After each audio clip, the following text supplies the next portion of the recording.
I'm in love with the shape of you.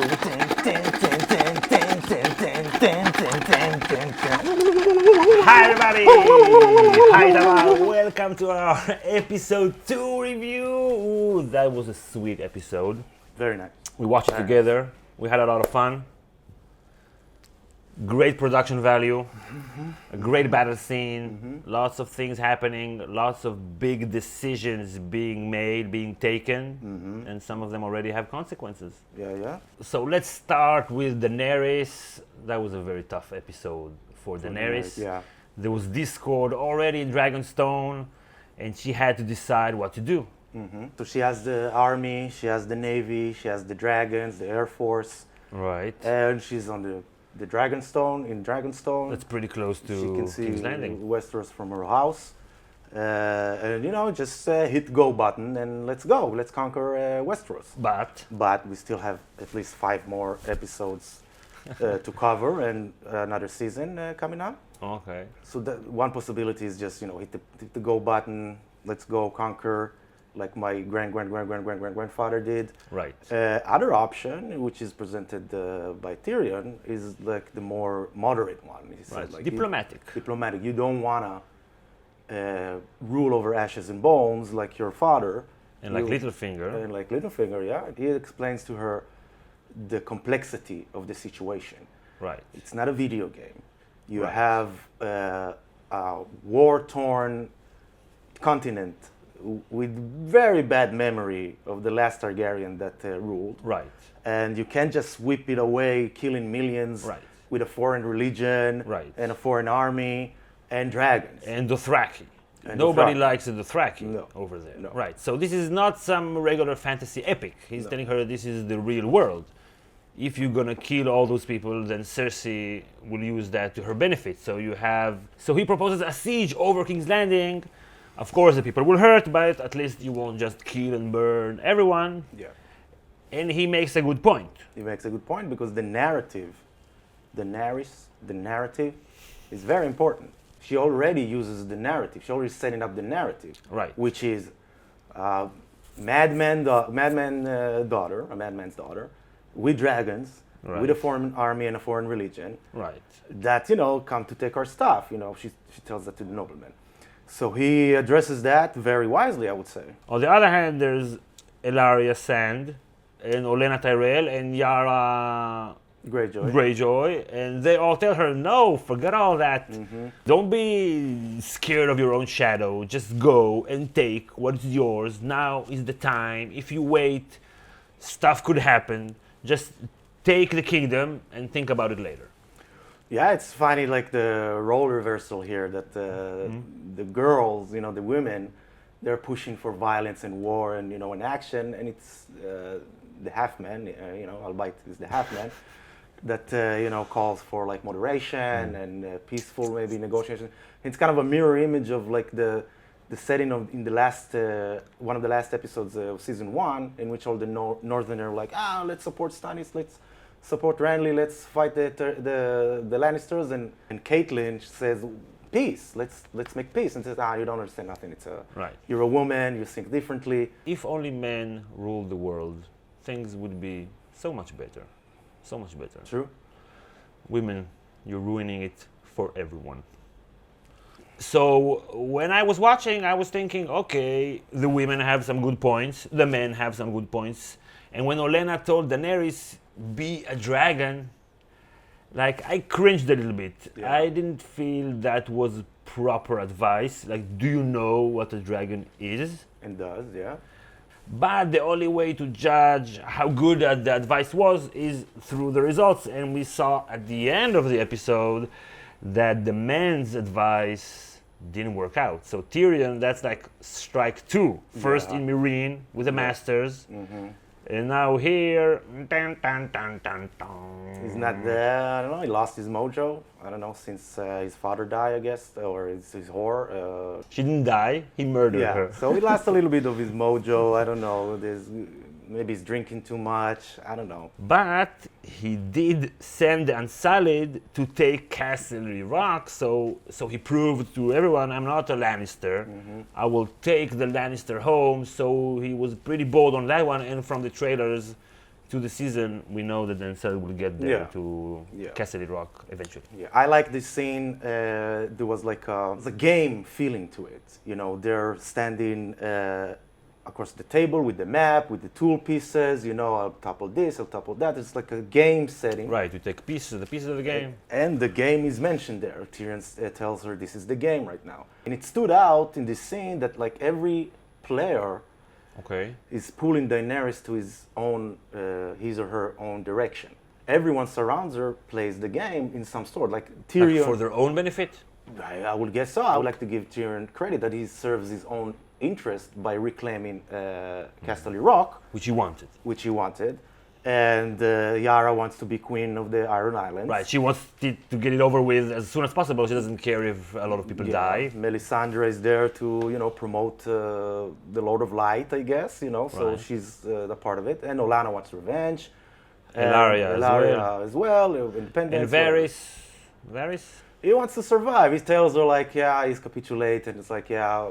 But I saw it as like he's appealing to her senses in a way that I was a slave. Not only was a slave, I choose to be with you. Right. So I think he, learned from Tyrion a little bit. Maybe they talked about it off camera. Like Tyrion told me In the trailer. Yeah, how you got a nice job here. I said, I told her that she needs to convince me. Maybe you should do that. Like from season 5. Yeah, so he's like appealing to her, Right. I thought that was funny later. Like he said, I was dirt poor. They cut my penis off, and I didn't have anything to eat. And then Melisandre, the first thing she says, I was a slave. I was sold. It reminded me of that Monty Python bit. I think it's called the Four Yorkishmen. Yorkshiremen, when they're arguing like who was poorer and who had a rougher childhood. We lived for 3 months in a rolled-up newspaper in a septic tank. But basically what Melisandre is doing is telling her, okay, you freed the slaves, I was a slave. Yeah. So I appreciate you. She also appeals to her. Right. And it seems that it's very important to her. Mm-hmm. Like when Tyrion tells her, if you go with the dragons, thousands and thousands of people will die, and then they won't love you. Mm-hmm. But then Olenna tells her, Release the dragon. Release the dragon because it is better to be feared than loved. My man over there will agree. Who is this man? This is Machiavellian. This is his book, The Prince. Fear is stronger than love, because love you need to put effort in it, And you can fall out of love. And you can fall out of the love, and you can't really fall out of fear. As long as there is an ability to punish you with dragons. Yeah. If she loses dragons, then she has a whole other problem. And in this, universe's rule of politics, the most successful king was Tywin Lannister, and he wasn't loved. He didn't care about love. Right. And Robert was loved, but he was a crappy king. Right. So this conversation between Varys and Daenerys, first of all, it was a little bit weird. Like now you're asking him why he supported the usurper and why he helped your father go down the drain, which we know from the books, but this is the first time that it's mentioned in the show. Like you couldn't have this conversation earlier. Now he's here. That was a little bit weird. And the fact that he says, "I'm choosing to be with you." That's like a democratic ideal. Like, okay, I supported one king, then he was bad, so I supported another. That's what you're gonna do about it. You wanna kill me? Kill me. So she's a little bit stern with him. She said, okay, but swear to me that if you want to betray me, you will tell me first. Yeah. Yes. And she says, look me in the eye, and he does this. He takes his eyes off of her. Yeah. So that's like massive foreshadowing that Varys will maybe try to tell her towards the end of the season. We anticipate that she will go against his advice. Yeah. And then him and Tyrion, they will start to look for someone else who will be able to pick up the pieces once all this ice and fire shit dies off. We got a great reveal this episode about the prince that was promised. Melisandre tells Daenerys about that, and Melisandre tells her it could be you because it's neutral. It Gender neutral. Gender neutral. It's good princess. The princess that was promised. And Daenerys is like, oh, okay, I like it. She drinks the Kool-Aid. Why not? You are the prince that was promised. Yeah. She can't be burned. She has dragons. She woke up the dragons after millions of years. She's Millions? whatever. And so yeah, she's the PPPPPCCSSPP. Princess. That PTW. PTWP. So she's the Toop. She's the OG PTWP. Okay. And then maybe the best scene in the whole episode was the sex scene, the love scene between Missandei and Greymore, where the moment that it came up, it was, you saw it coming that it was going to be cringe-worthy. But Hey, look at this! Donald Trump! Donald Trump! Taking down Michigan! Oh my God! Yeah. let's go to the Ironborn Civil War. The end of the episode that basically sealed all the discussions that we're talking about. Euron came over, he attacked Yara and Theon and all the Ironborn. Euron won, hands down. It was a great battle scene, great battle sequence. All the visuals, all the fires, like it was all dark and the fires, the glowing, Gitzim. Euron turns out to be a great character, a great addition to the show. Too bad we didn't see more of him last season. Yeah, I think he's a little bit his brother from the books, Victorian, like this tough, fighter that goes and fight, with his own people and likes the battle, like the rush. That was great. He laughed. He was convincing. His craziness was very convincing. Right. He's a good actor. I like him. Right. He's a good Euron. And at the end, so first of all, he kills 2 sand snakes. Oh, thank you, Euron. Thank you. So in the books, he's a character that everyone hates because he's like really evil. But now that he killed the sand snakes, got rid of 2 of the 3 sand snakes, so he's our man. I might jump on the Cersei bandwagon. So at the end, he beats Yara. He holds like his kraken axe or something to her throat, and he tells Theon, "Come on, are you a man? Stand up and fight." And Theon, I thought he was going to die right then and there, and he said no. Then he went back to being Reek and just like fled. Yeah. And I think he's gonna meet up with Gendry, and they're gonna sail back to King's Landing and take over everything. Yeah. So Daenerys is in trouble right now. Ooh. One of her great pieces, her armada was taken away. How will she bring the Dothraki now to the shore? Maybe the dragons will go back and forth. Maybe with like a catapult. No, she's in trouble. She's stuck. She has no navy. Not only she has no navy, they could make a naval siege. Surround her. And Dragonstone. in Dragonstone, yeah. Yeah. So now Elaria Sand, one of the sand snakes, I think it's Nymeria, I don't know, and Yara, they're all captive, taken by Euron as a gift, as some people have predicted, and we have not. This is the gift that he will bring to Cersei. Yeah. So let's now get to Cersei.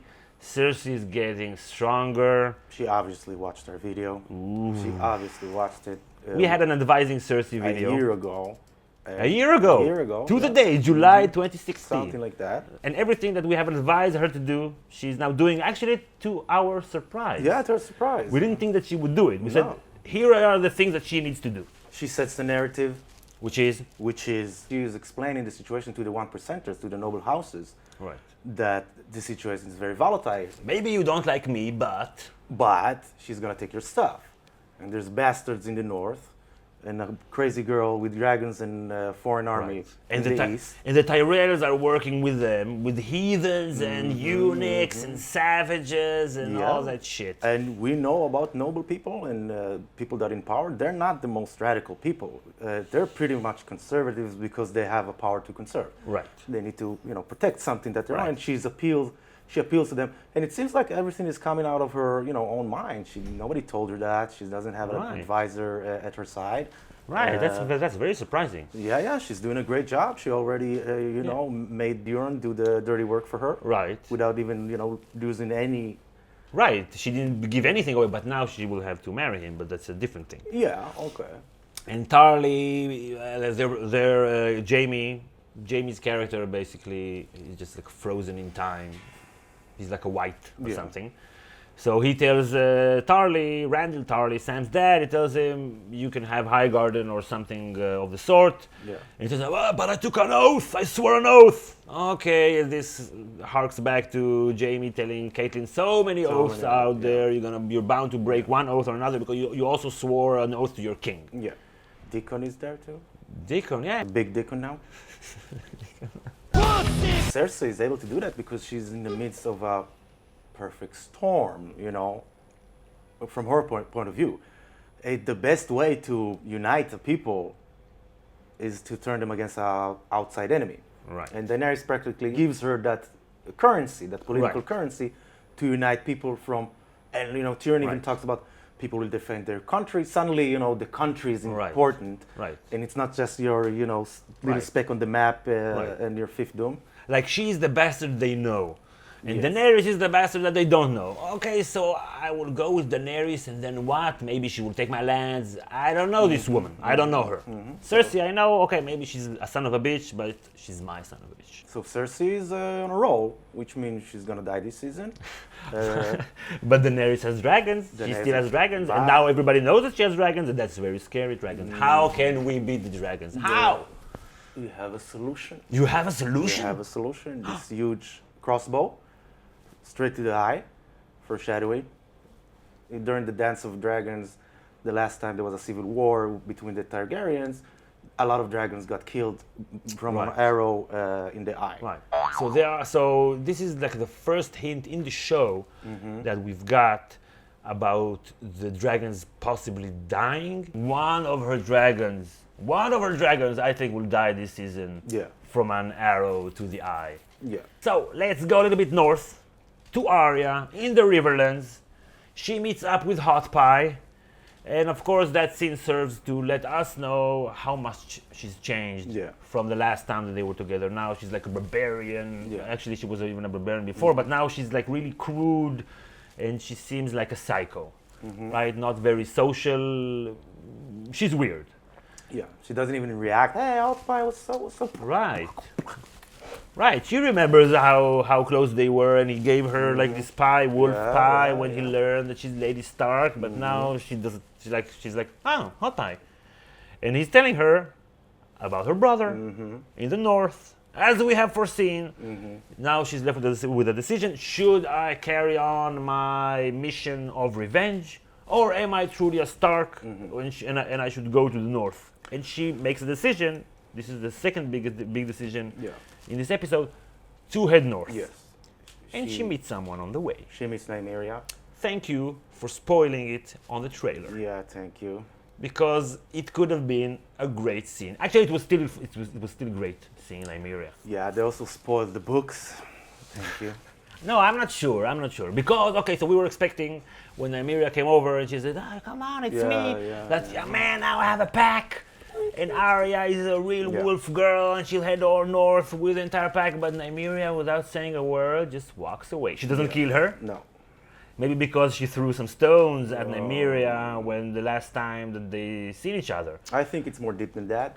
And so, also it tells us not only Arya has gone through so much all this time, Nymeria as well. Now you're coming back. Now you need me. And don't forget, Nymeria remembered Arya as a kid, like a naive kid, whatever, a playful kid, and now she has a murderer, an assassin, Right, she's with a sword. With a sword and a really strong dark side in her, so she's like sniffing her. Maybe it's, I recognize you, but you still don't have me. You still, you're not, you still not regain your Starkness, I guess. Your Northness? Or your Northness or your Starkness, and the North remembers. Or maybe the North forgot. No, Maybe she remembered, or she just, I saw it as like, Yeah, but not now. Let's wait when you're in trouble, and then we can call Nymeria. Deus Ex Machina. Nymeria, come! Okay, so let's go quickly to the Citadel. It's always entertaining watching Sam and Jim Broadbent bantering and letting us know how they see the world, how the Maesters are open, but Close. closed. they're open to each other. You know, they have a free exchange of ideas. You know, they're preaching to themselves. You know, the choir. You know, the Maester Right. choir. They have a free exchange of ideas between themselves. Right. Right. But not to the outside world. Right. Knowledge is still dangerous in this world. You need to chain it. You Right. need to bind it. So Jim Broadbent, I don't know his character's name. He tells Sam, "Oh, you have to write a good book if you want people around it to read it." And Sam said, "Hey, but it's not poetic." I said, "Okay, we don't need that many people to read it. Yeah. Just the guys over there. Okay, so we'll make it good, but not that good. It's not important to make knowledge accessible, basically." So Reminds me of my time in university. right, right. Like I think I had a professor who said, "I have the greatest job in the world. I go to conventions. I teach 3-4 times a week. I have summers off, whatever, and everything I write and publish, 4 people read it.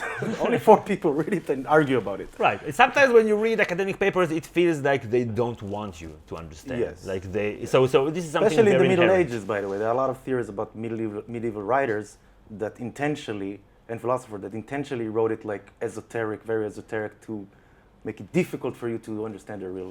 You have to earn it. Yeah.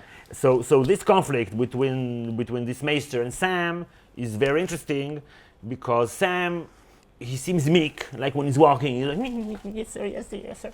But he goes around his back, first of all with the dragon glass, and now with Jorah. So maybe he shows that he's a little bit fierce as well. We already know that about Sam. I think Sam is one of the only characters still left that is still developing, still growing. Sansa too. Sansa too, yeah. You can say maybe even Daenerys. I don't know, but they're still growing. She's you know. deteriorating. Yeah, they still grow. They still have a lot to grow. And Right. every scene he has is challenging. Is like he's an obstacle to overcome, and for Sam to disobey. He's trying to impress. He did that pretty quickly. I thought a little bit too quickly, but you told me when we were watching the episode that he's become now the rogue maester. Yeah, he's now the rogue maester in the story. Yeah, he's a rogue maester. In the book, you have Maester Marwyn. We don't know a lot about the scenes that we'll have with Sam, but we get the sense that Sam will be his apprentice. Right. And they're like, they're he's our point of view there. Yeah, they will hide, both of them, the Right. stuff they're doing from the other people. From the other Right, races. because they're working against the establishment, Yeah. as he is working against the establishment, Yeah. and we kind of think that he will be Ed Snowden-like and cause the Citadel's demise in some way, because the way they try to keep the knowledge, that can't last for long. Another thing, Jim Broadbent tells Sam to write history and make it interesting for the people in the Citadel, but Sam wants to maybe write a song. Maybe he wants to write a song of Ice and Fire. That's very poetic. Best-selling, New York Times best-selling. Best-selling. Really? I haven't heard of it. Is it good? Okay. So then there's Jorah, right? He's writing the Daenerys. There's a little picture of her at his desk. Khaleesi. Not the Daenerys Stormborn, blah, blah, blah, A blah. bottle of baby oil. And then Sam comes in and tells him, "I'll cure you." That's a gruesome scene, but it was good. I thought the grayscale makeup was fantastic. Yeah. How long did that take for them to do? And the transition from his grayscale wounds into eating meat. Man, that was some vegan propaganda right there. This is the meat that you're eating. That was very, very, very funny. Very well done. Very well done. Horrible. It's horrible. It makes you sick. Okay, last but definitely not least, the North. The North. First of all, something that one of our followers on Twitter, sent us, and we saw it in the opening, that at the wall there was ice around the wall now, and that wasn't the case in the previous season. So that's like a big telltale sign that there is a big wall, but you can just walk around it. Yeah. Anyways, let's go back to Winterfell, and then there's another decision to be made, because Jon is invited by Daenerys to come over and bend the knee, even though she doesn't tell him so in the letter. But we know from their internal memos leaked that she wants him to bend the knee. Yeah. And he listens to Sansa, because Tyrion wrote the letter. Yeah. And he asked her, and so that's a new thing. So, okay, please advise me. I want to hear what you have to say. And at first, he listens to her advice. Of course, later we learn, he learns from Sam that there's dragon glass. I said, okay, if there's dragon glass, that's a weapon. We need a weapon to fight the White Walker, so that's it, I'm going. So it's a nice mirror image, I would say. I don't know, mirror parallel to Daenerys sitting around the table. Right. And all the advisors sitting around the table and trying to pull her off. And she's like, okay, I'll listen to you, I'll listen. And Jon is already made up his mind. Right. It seems like the nobles, they don't get it. I mean, they don't get it. Like that. What don't they get? That the White Walkers are coming. And Jon is really bad in conveying that. Okay, I Wow. saw them, you didn't see them. Tell them, look, I died. I died. This is like different times. This is strange times. I right. died, came back to life. I died. You know, Right. did you die? Do you know somebody who died and came back to life? No. And also in terms of the game doesn't stop. I mean, we know that we have the threats from the north, but the game doesn't stop, and it doesn't This play is it. this is the way that these lords are programmed. Yeah. This is their train of thought. Maybe this is why they sent the wildlings off, so there won't be anyone there to tell them, come on, I saw him die. I saw the White Walkers. I was in Hardhome, and they can tell everybody, but he's very bad at messaging. No, it's very bad. He's very bad at rallying people around his good and smart vision. That's why he died before. And he's gonna naive. die again or He's something. He's naive. He says, I didn't want to be a king. And now, I don't know, like, you have to enter the mind of the noblemen. I don't think they want to hear that. What do you mean you don't want to be a king? We made you a king. It's yours. What do you mean you want to Right. be? And this is war. It's not like the game they had in ancient Rome, like the Senate is like begging the emperor, be our emperor. No, be here, please, we need you. No, I believe in the republic. Okay. No, they want him to say, I'm your Right. king. Right. I'm the alpha here. And he doesn't act like he's the alpha. He needs to not only to rely on the goodness of people and their logic, okay, there's a bigger enemy, but also like basic human, emotion. He needs to, Right. the nobleman needs to do the chimp submission voice. Like, he didn't give them the, Right. I think what he should have done, if he weren't going to listen to their advice anyways, and he knows what he wants to do, so sit on the throne, have everybody sit in front of you, and convey to them after you get support from your inner circle. Tell them this is how shit is going to go down. Just tell them. But this is like a general assembly of the alliance. It's not even the North, and he's not even a Stark. And he's letting everyone vent their frustrations, and that creates further discord, because when you see, this guy's making a good point, and then Lyanna, of all people, she tells him, we need you here. don't abandon us, daddy. And if you lose Lyanna, you lost the people. You lost the American people. Yeah, if you lost Lyanna, you lost the people. He rules like a wildling. How so? He owes something to his constituency, and he knows that maybe he thinks in his mind that the only way he can stay as a king is by serving his constituency, but by showing them action and showing them results